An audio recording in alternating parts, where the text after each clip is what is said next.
It's Rob! Tony! And I'm Jeff. We're in gaming. And that's you. Hello gamers and welcome back to the Inn. I'm Rob, of course, or Warshack if you want to call me by my in-game name. And today we will be going from rank 10 to rank 9. Let's actually play Face Warrior. And if we win 3 ranked games in a row with Face Warrior, I guess we can just turn this into a deck guide and then we'll just skip an episode of the Road to Legend. Because I feel like playing Face Warrior and yeah, we haven't played it before. I've actually been tweaking this deck for a while now. So if all works out well, I'll actually turn this into probably a deck guide, and if we lose a couple and we win a couple and we just kind of go back and forth, then we'll just put it in the Road to Legend and I'll just do a deck guide on the Face Warrior later on. But if we happen to win 3 in a row with this deck, which I really think it can do, this deck is actually pretty fun and pretty effective right now because no one expects some Face Warrior madness. So we'll go from there. Loatheb, Leper Gnome, Heroic Strike against a Mage. Double Leper Gnome isn't particularly that great against a Mage opening on, but I think we might keep one Leper Gnome just because it's a 1-drop and you can't really argue with that. Double Leper Gnome might have been good though because we can actually coin both of them out, but we're going second, so I suppose not. If we were going first, I would coin out 2 of them, but since we're going second, it's not really that great. This hand really doesn't shine like a true warrior. So throw down probably the Leper here and end our turn. Yeah, I really don't see any other play here at all. It kind of stinks. Ideally, Murgleton is something we could go with on this kind of opening against a Mage, because he's just going to ping it down unless he wants to be greedy with, I was going to mention the Mad Scientist. And we don't have an Iron Beak, so we can't punish him there. Coining into the Wolf Rider, going face for 5 is a play, but then he's just going to ping the Wolf Rider, swing into the Leper. Or if we Abusive Sergeant, we can actually pump out 4 damage, and we can save the coin and actually coin out the Reaper on turn 4, which we don't actually have a turn 4 play right now, because we want to save the Mortal Strike for when we're at some low HP and we can actually push lethal. So Arcane Missiles was probably the best card he could have played here. It killed both creatures. Does he have another 2-drop to follow up, or is he just gonna, okay, so he's gonna ping face. Turn 3, we got 2/5, so this is good. So we're gonna Wolf Rider face, and then we can coin out the Reaper or coin out the Loatheb, depending on what he does here. So what could he do here, depending on the situation? I suppose if he freezes us, of course we'll go creature, and then if he plays like an Azure Drake or a Flame Waker, I guess we could kill it with the, okay. So he's actually gonna go for the freeze here. I haven't seen this often, but some, if they've got like a Flame Wicker or no Mirror Entities, they'll actually freeze so we don't play a weapon there, which we haven't played a weapon so far, but it's good because we have the Loatheb here to follow it up. And because he wasted his Frostbolt, shows that he kind of removed some of his CC, so we don't have to worry about too much later on of him being able to freeze our weapons. And along with that, he has no real way to get rid of the Loatheb. Top decks the Azure Drake to draw one, which is good on his behalf, so we're just going to throw down the Reaper, there's our Murgleton, and just swing for 10 to face, putting him at 11. So from here, he's actually going to probably have to waste a Fireball, if not like an Azure Drake swing and ping onto our Loatheb, and then we can still push lethal. What is this, 9? If we had 7, we could Golem and Mortal Strike, but since we don't, we can't do that. Mirror Image is actually pretty bad for us right now. 15, he hasn't used a Fireball, he used 1 Frostbolt. Heroic Strike, so if we actually had 1 more mana, we could push lethal, but I think either way we're going to have to silence one of these taunts, that's no matter what. And then from there, it doesn't really matter if we Mortal Strike or Heroic Strike, we're probably going to have to get rid of both Azure Drakes. So I think we can Murgleton and see what we get out of him first, I guess. Because if we get maybe a, I don't know. It's a hard situation. Either way, we're going to have to like almost waste a weapon charge on one of the taunts.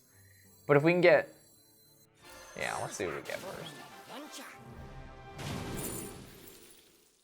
Steady Shot seems to be the best out of the 3. We obviously don't want Dagger Mastery, and Life Tap doesn't make sense because we're already at 13, so.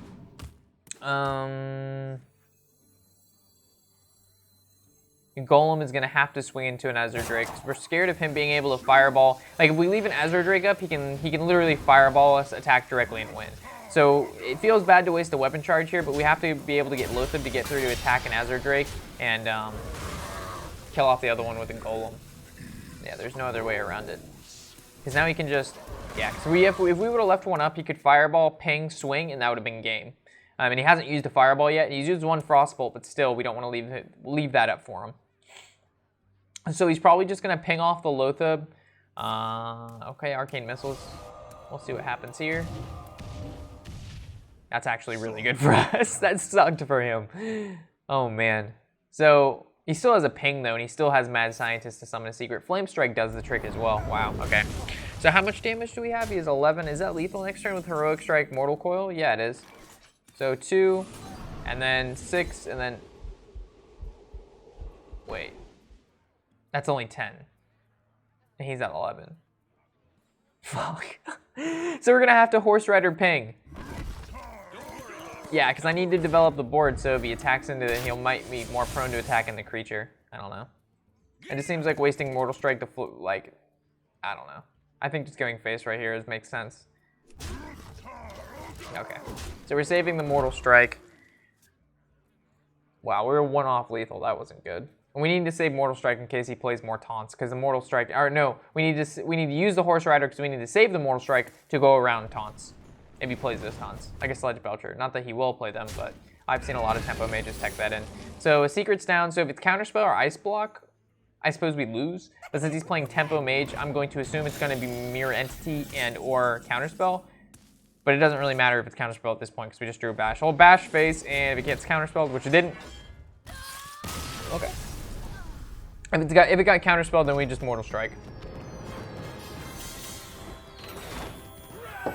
Okay, so we got 1 win under our belt. We need 2 more to call it a deck guide, or we're just going to lose 1 and then we'll just call it a Road to Legend.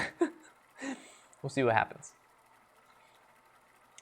So we queued into a mage, tempo mage. So probably I'm expecting maybe a Secret Paladin. We haven't played a Secret Paladin in a while, so I wouldn't be surprised if we go into one of those. What else have we not gone into in a while? Another mage, okay. So he's a golden mage, which shows he's probably freeze mage is actually really popular. So he could be playing freeze mage, but most likely tempo. I think we get rid of this entire hand here. I really don't like anything against the mage with our current hand. We're looking for like Murgleton and things like that. Hey, Murgleton, how you doing? Murgleton, War Axe, cards that, you know, we can kind of get around not dying. Like Leper Gnomes just die because he can just ping them off. So like Leper Gnome, once we have like an elite on the board, makes sense because then he's more prone to like want to deal with the elite, and the Leper Gnome can pump through some damage. But Murgleton's good because we can actually just change our passive right off the bat. It has 3 health, so it can just keep pinging out 1 damage to him every turn for at least like 1 or 2 turns, which is, you know, we get the effect from Murgleton and he's able to do like 2 damage, 3 damage. That's pretty good. All right, so we're going to summon probably Murgleton, and we see what we get out of him. Obviously, Warlock and Hunter passive are the best, so either one of those pops up, we'll have to decide. Okay, Steady Shot makes sense. We've gotten Steady Shot twice in a row now. That's pretty good. Normally, like, you want Hunter first, and then Warlock, and then Druid. Same thing as when you're playing Aggro Shaman, because the Druid can add onto your weapon, so when you use your passive, your weapon will actually do 1 more. He used his ping on turn 2 against Murgleton, which is weird. I think we can actually, it's coining into the Wolf Rider, but I think Abusive Sergeant, just like last time, is a little bit stronger, because you can just ping the Wolf Rider off, as in this way, we can actually save the coin for the Reaper on turn 4 again, which we saw from last game. It was going to be Reaper until he freezed our face, and then we ended up getting Loatheb. So Flame Waker, alrighty. So in this situation, we know Flame Waker does work against 1 HP creatures, so I think silencing it's actually not too bad. We run 2 Iron Beaks, so now's a perfect time to use one against that card. So even if he Arcane Missiles here, I doubt it's going to kill everything on our field, and even if he has Arcane Missiles, like if he has a Frostbolt, that would be ideal. So he like Frostbolts 1, pings another, attacks the other, we still have 1 on board, Leper Gnome probably hits his face for 2, then we coin into the 5-drop. So Arcane Missiles to hit, alright, 2 of them are dead, ping 1, kill the other, so... Basically, yeah. He had to have like Arcane Missiles or Frostbolt. You're Tempo Mage, how do you not? So we're gonna, ooh, Death Spite. We actually don't need to coin into the Reaper. We can save coin for later on to maybe pump in 2 more damage with our passive or to throw down a charge creature or something. I think this is fine. We just gotta remember next turn to attack prior to playing the Wolf Rider, if Wolf Rider is our next play next turn, because I've seen some aggro warriors actually forget that their Deathbite does the 1 AoE to everybody, so they'll like lay down the Wolf Rider, swing 3 face, attack with their Deathbite, and be like, oh shit. Okay, so we'll swing directly for 4. We'll go ahead and Wolf Rider passive. Pump out 5 more damage, so there is, what was that, 9 damage swing with a weapon and a creature, because we have that Hunter passive. Next turn, we can throw down probably the Reaper coin into passive, or we can maybe silence silence into the arcane golem, depending on what he plays here. We're down to 22. He throws down another shredder. He probably pings our 3-1. Apprentice. Arcane missiles. Okay, so this is obviously gonna kill the wolf. If it didn't, that'd be so good, but we know it is. All right. So Reaper for sure. Swing. Now is the option, do we coin into the passive or do we, yeah, I think we do coin into the passive because next turn we're at 7 and that means we can still Mortal Strike and play our Arcane Golem. Having 8 mana next turn doesn't make a difference at all, but having 7 mana this turn, we actually put in 2 more damage. So in case we can't get through to his creature, we can just passive for the win. So he's gonna Frostbolt, which makes it so we can't attack with our creature, and that could be a counter spell. I guess it wouldn't have mattered because Arcane Golem does have 4 attack. So either way, we got lucky with the Arcane Golem and or, oh wow, we're at 3 HP. He came close to winning. It's just not enough. We actually have 6 damage. Well, we have more than that. We have what, 6, 7, 8 damage? If we Abusive Sergeant passive, or Abusive Sergeant on our Arcane Golem and then passive. That worked out really nicely. Okay, we have to win 1 more. That's all we need, and we'll go on our 3 win streak, and we will complete this deck guide and or road to legend, depending on what we do here. It always is like the last game that seems to be the hardest when you're doing either a deck guide or a road to legend. Like you'll be 1 game away from your next rank up, or like completing a 3-0, and then you'll lose it, and then it'll be sad. But then we'll play another one and get off tilt, so it's okay. I wouldn't even really call tilt one like losing 1 game. I wouldn't really call tilt. Losing like 4 games in a row, which does happen, is tilt. So we're playing against a Priest, which is probably not the best class to play with Face Warrior, but we'll give it a shot. Priest is actually pretty uncommon now. For some reason, we actually saw it a lot when Entomb came out, and now it's kind of died down a little bit, in my opinion. Now that people, you know, oh, Entomb's so good, and then they kind of the deck got old, I don't know. Dragon Priest still, and Priest is just Priest and Rogue, you just don't see a lot of. Shaman you see a lot of now. Shaman, Paladin. Yeah. Anyway, Leper Gnome against a Priest is pretty good because he can't necessarily get rid of it unless he's got like a Zombie Chow or a Northshire Cleric. But if he plays either one of those, I think we can. Oh wow, of course he does. Sorry about that, guys. That's probably really loud in the mic. So I think we're actually gonna Heroic Strike it down because the Leper Gnome, if it dies, he can actually heal this back up and continuously keep bashing my creatures. But if we can just kill that now, he most likely doesn't have anything else on a turn 2, maybe a turn 3 Dark Cultist or something. So, coining into Cultist? Wow, okay, Death Lord. But we do run 2 Iron Beaks for this. So we can actually silence that and swing 2 more face. This guy has emoted like twice already. I bet this guy is one of those guys that just continues to emote throughout the game. Yep. Thank you. So I'm assuming he has like a Velen's Chosen or something, or another Death Lord. Either way, silencing the Death Lord is pretty necessary. There'd be no way to win this game. Wow. Wow, Pyromancer, so Power Ward Shield, one of these guys. Power Ward Shield, the Wild Power, oh, Flash here, wow. So all the damage that we've done to him is now been negated, and then the Leper Gnome's gonna hit 2, so he's actually done 2 damage to him, despite just swing face. Next turn we can use its Death Rattle to maybe kill the Wild Pyromancer if he plays like a 4-drop, but ideally he wants to heal Wild Pyromancer or heal himself and play a 2-drop. But probably heal Wild Pyromancer because it'll just die. Wow, he just plays Shredder and ignored that his Wild Pyromancer is gonna die. Okay. So now we can either develop the Reaper or play the charge. I think developing the Reaper is fine because next turn we can actually play the Elite and then we can Heroic Strike and that'll actually be a big chunk of damage. What would that be? 13, because that'd be 9 plus 4, so that's 13 damage swing with 6 mana and a Reaper on board, putting him at 7 life if he doesn't heal here, but assuming he has to heal sometime. He's been playing the past 2 turns and he hasn't healed. So if he plays a 3-drop here and not, oh my god, this guy.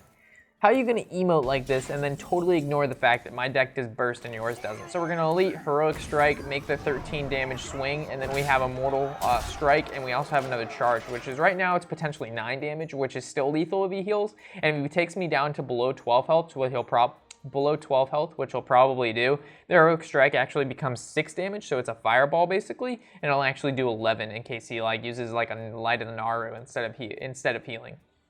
Because as we know, Light of the Naru heals for 3 and not 2. I must considering. Okay, so he makes that trade. It's going to heal one of his guys up. Ideally, a Death Lord on his behalf would make a difference in this game. Actually, I think a Death Lord would win him in the game. So Velen's Chosen's not it. And then what is he going to heal face for 2 and hope I don't have that extra damage, which I do? See, this is what happens when you don't heal every turn as a priest when you're going against like a face deck.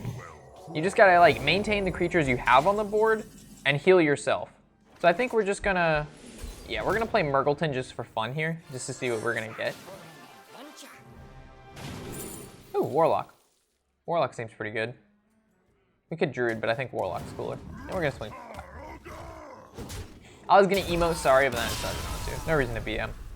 Playing a face deck, it's pretty cancer. Anyway, guys, we actually got 3 wins with this deck right off the bat. I mean, I've been tweaking it for a while and playing it a little bit in casual and stuff, and on paper it makes sense, and casual it dominated, but I didn't actually think I was gonna play it for ranked for just some, until the standard update hit, because I wanted to make changes then post it, because it's kind of silly to do deck guides now when everything's going to change when standard comes out. But I figured I'll probably post this last deck guide that I was actually going to turn into Road to Legend. Anyway, guys, so this is going to be the Road to Legend video. It's going to actually be the deck guide, and then I'll save the rest of the deck guides till standard comes out, because there's no point to like create decks and stuff when the decks aren't going to be viable or the cards in them aren't going to be used in standard. Because of the update, so hopefully that made sense. Anyway, guys, hopefully you've enjoyed this Road to Legend / Face Warrior deck guide. As always, if you have any questions, comments, or concerns, you can feel free to leave those in the comment section below. I get back to you as soon as possible. And with all that said, I'm Warshack, of course, and happy whatever the hell day it is.